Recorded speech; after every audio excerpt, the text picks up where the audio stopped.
Gang, there we go. Just when I wanted to like taking the bus, traffic is insane, and so now I'm on the bike.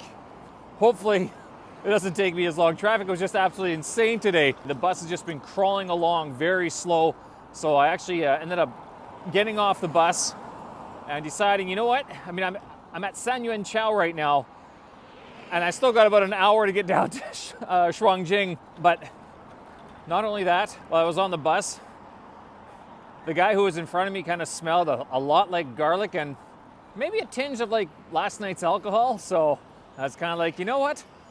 Maybe I'll get off the bus. And this is what we're coming up to today around the Sanyuanqiao area. Not sure exactly where this is, but it's somewhere near one of the big interchanges or intersections. So this is what we're working with today on the bike. Got 2 bags with me, one in the carriage here, one on the back. And we are joining the traffic by another means because it was just way too busy on that San Juan today on this Saturday afternoon. It's about 3:30 p.m. It actually hasn't been like this in a very long time. I'm not sure why it's so busy. Maybe this is more normal than usual, but you'll see ahead of me. Oh, this here, the Beijing cutoff, right there. Thanks, buddy. Yeah, right there. That is common in China. That is common in Beijing. Oh, gets my goat, I tells ya. So that's what the San Juan looks like right now. Absolutely packed. So I was like, you know what? I'm going to get off that bus. I'm going to take the bike. I am capable. I am able. Let's go for a ride. So it's gotten substantially colder in Beijing over the last week or so. They say now that we are going to have a very early winter, which is just great to hear. That usually means that they turn on the truly centralized heating a little bit earlier. Typically it turns on around the beginning of November, and by what I mean, the truly centralized heating is that the centralized heating system that they have here in China, and they also have this in a lot of the old Soviet blocks and also in Russia too. Now usually when it gets cold like this in Beijing, sometimes they turn it on a week or 2 weeks early. I'm not sure when it's actually going to be turned on this year. But yeah, generally the beginning of November, that's when they for sure turn it on. And here we are going through, I guess this is Liangmaqiao. There we go, Sanyuanqiao. Down that way is actually the Great Leap Pijiu Brewery, the Great Leap Brewery.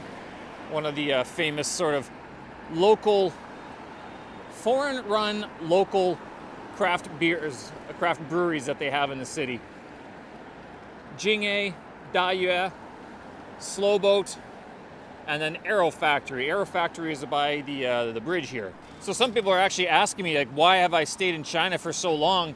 And I can honestly say that the beer scene, the craft beer scene, kept me here for at least a couple of years. I mean, I was drinking a little bit back then, but I mean, no, it was a little much. Anyway, this is a shot at Liangma River, Liangmaqiao, and you can probably see that there's a guy swimming along in there right now. Dude, that must be frigid. And usually they have to have clothes on, but sometimes they don't. So yeah, Beijing was actually known very well for its craft beer scene a few years back, pre-COVID especially. But since then, I mean, of course, there's been a lot of, I guess what you'd call Chinese knockoffs, or at least Chinese entrepreneurs trying the same idea. But Great Leap Brewing, Jing'e, Slow Boat, Aero Factory, which is down the street there, those were the big 4 that were very popular. Great Leap and Jing'e were sort of the first 2 original ones. Great Leap being the very first one that was started in the Hutongs. And then they expanded. So Great Leap expanded. They used to actually have certain locations that only had certain types of food. So there was like Great Leap number 12, which had only burgers. Great Leap number 6 was nothing. You actually had to order in food. Great Leap number, there was another one that only specialized in pizza. Great Leap Lido, that's what it was. But they changed that. Great Leap number 12 got shut down, then reopened, then got shut down again. So things have changed over time. Not only that, the Great Leap guys, the original guy, I think he was a German bloke, he sold it. So he sold out just before COVID started. And now I'm not sure who runs it these days. Passing in front of the Liangmaqiao. This is kind of a unique aspect of living in China. They call things dasha, or mansion, when it's not really a mansion. It just means a very big building. So Liangma Dasha is like the Liangma, which is like bright horse, shining horse building, I guess you would sort of translate it directly. And then we have the diplomats. So this is a massive diplomatic compound right here to my right, where I'm not sure which embassy this is, but there are basically all of the major diplomatic compounds around here. So you see there's a ceremonial guard standing there in the frigid wind. I can't remember, is that Saudi Arabia? I can't remember which one's closest to the San Juan. The United Nations is here as well. I think it's the next one coming up.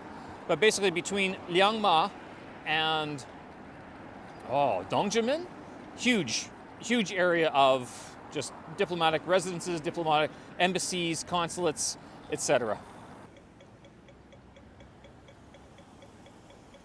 Oh, it's one of the Chinese exhibition centers, the Jianglanguan, Nongye Jianglanguan, so the agricultural exhibition center, not necessarily only about agricultural products, just a large exhibition center that holds different shows and everything every now and then. Actually, quite often, even though right now, I guess it looks like they are displaying agricultural products from China.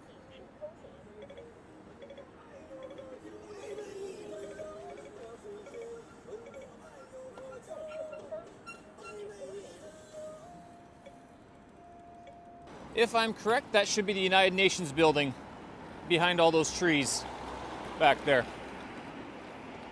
I might be incorrect though. No, we have a flag. Oh, which one is that? What's the red? What is that one? Good question. I can't remember who that is. That whole street is blocked off, so you'd have to have a special pass to get in there, and I don't have that. Oh, let's get around the bus. Oh no, we're not going to beat them. There we go. We made it. Oh, smells like oh, gross. You know what we could do? We could go take a look at Sanlitun, or Sanlitour, as they call it here in Beijing. So Beijing, the Beijing accent is very famous nationwide for adding an R to the end of all their words. So if you're drinking doujiang, it's doujar. If you're from Beijing, you're a Beijinger. I'm kind of thinking of these words that I can't remember. What are some of the words that the Beijingers add R to? Sanlitour, EDR, so it's like usually you say Idian or Idian, but here they say EDR. Xiaodangixia, so that doesn't have an R. What other words did the Beijingers add R to? I can't remember. All right, so we're heading towards Sanlitour here. Xiaomi 17 Pro. Had one of those, or Xiaomi 11, it burned. Lost all my photos, all my data. Wasn't very happy about that. All the Meituan bikes that I can't access because I still can't register my identification. And this is entering into Sanlitour area. A big shopping district here in Beijing with a lot of stuff that you could buy cheaper on Taobao, and honestly, you probably don't need anyway. All right, so we have arrived. Whoa, oops. We've made it. Sanlitour, famous shopping district. Sanlitour Huanlingni. And this is one of these places that if you live in the city, you pretty much avoid because there are so many people here all the time. Not only that, in this little district over here, this little area back there by this building, there are a series of photographers who, when you arrive in Sanlitour, what they'll do is they'll take your picture without your permission. Now, typically they are looking for young, beautiful women or influencers or people who are okay with having their picture taken, or at least look the part. Because when you come to Sanlitour, especially the young ladies, they dress to the nines. If you're a foreigner like me, you're kind of like, why the hell are you taking my picture? That's part of what they're doing, is simply taking pictures, and what do they do with them? No idea. I've never been given a good response for that.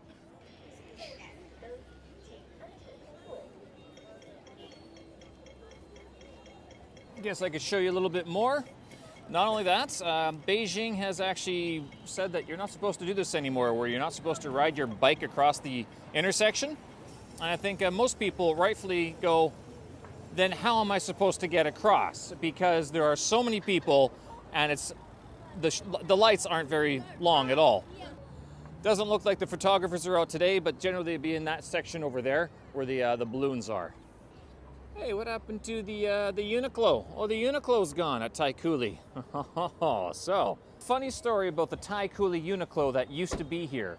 Uniqlo is a Japanese clothing or cheap clothing store that used to have a flagship location right here. Oh, Isai. And a couple of years ago, in 2017, they kind of got into a bit of trouble. Maybe it was 2016. Why did they get in trouble? Well, you can look this up, whether it was a marketing gimmick or if it was just two people having a little bit of fun. Two people were caught doing a little bit of a snooky. Seriously? So two people were caught snooking in the change room, and it went viral all over the interwebs and everything. It was a big sensation, and they did get into a little bit of trouble as a result. Now, again, was it a marketing campaign or was it these two people acting out of their own volition? Anyway, doesn't look like the Uniqlo is there anymore, but the Starbucks Reserve is still there, and that one's kind of a neat one to go to. It's one of those Starbucks with a bar up top as well. Very busy all the time. And what is going on over there? Something popping over there.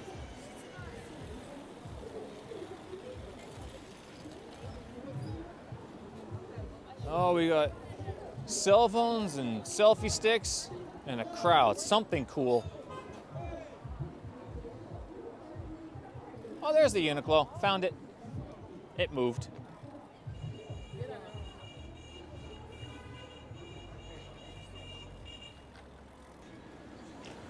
I'm guessing it was someone famous or some competition. Who knows? I'll show you the Workers' Stadium next. Before Workers' Stadium, you want to go see some Lamborghinis and Rolls Royces? They have a shop just down the street. Let's go take a look. There's a Porsche Boxster. Not sure what that means. You know, in retrospect, I guess they could tell me to get off my phone, foreigner. Pretty sure they're pretty upset about that. There we go. Let's go the wrong way down the street. Another classic Beijing move. All right, so what do we want to go shopping for today? Do we want a Bentley, a Lamborghini, or a Rolls Royce? Or is this car more your style?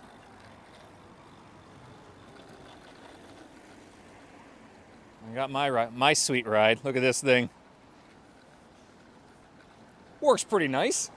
Just down the street from these Hutong type of houses, or the small squat houses, we'll go take a look at the Lamborghini dealership over there. I just think it's kind of funny, that's all. Being a streamer is sometimes difficult. Is that a Lamborghini? Maybe one of the... No, it's not. Some Chinese version. Yeah, there's the Lamborghini dealership right behind there. I'm joking, it's not. It's over here. I wonder if we can take our bike into there. Possibly. Maybe. Let's see. We go this way. Up. Let's not fall off the bike. It would be embarrassing. There we go. Lamborghini dealership. I'm gonna go take a look at the Lamborghinis and the Rolls Royces. Where's the bush? Okay, you know what? We will walk our bike because I'm assuming that they're not gonna like if we ride our bike around here. They might even get upset with this. Oh, hell. They're riding their bikes, they're fine.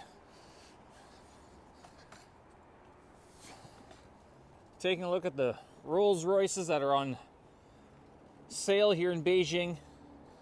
What should we buy today? But does it come in blue? Like, does it have my color in it? Ooh, look at this. Nice orange one.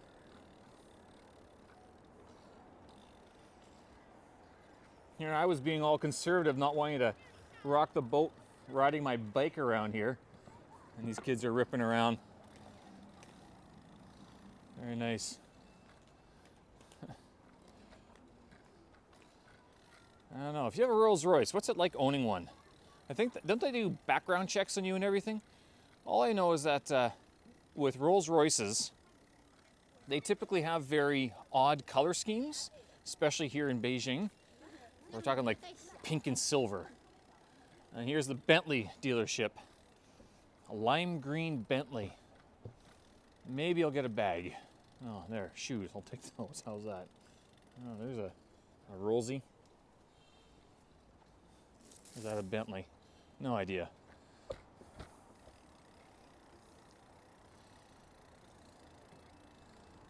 Maybe another day. How's that? Maybe another day. Oh, goodness, this was not a good way to go down. I don't know if there's a pathway down. There doesn't seem to be a... Oh, goodness. This is going the wrong way. Well, how bad can it get? Apparently pretty bad. Should have gone the other way. It's very bumpy. Like this. Oh, there's a driveway. Found it. Good. Careful, Stevie. I'm doing this all for the YouTube. There we go. Nice and easy. As a matter of fact, I think there's a Jing-A nearby. What kind of car is this? No idea. Ferrari? Yeah, that's a Ferrari.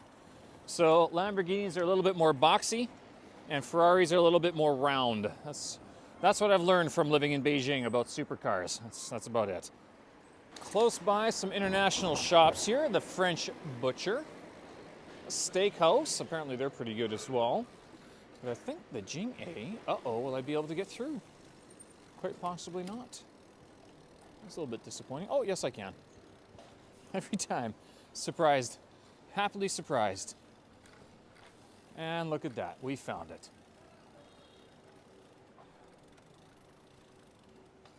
Jing-A. Is it even open? It looks like it's open. So the reason I bring up this Jing-A is because this one used to be very good to go to. I'm not sure if they still have it. But they would offer on Tuesdays half-price ribs. And they're fantastic ribs. And it's the only location that has them.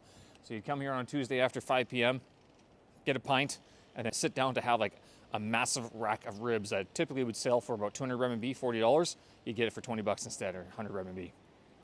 Fantastic. But it's Saturday afternoon, and I'm not going to spend 200 RMB on ribs. Or should I? And just think, if you came to Beijing, you could live in a place like that, the red building behind me. Some of them have been redone. As I've mentioned in another video, rent, well, here in Sanlitun district would probably still be around $1,200 Canadian per month, but that would include your heating, your centralized heating, but not your water, not your electricity. Apparently the phone doesn't like the cold anymore, and it's gonna die soon.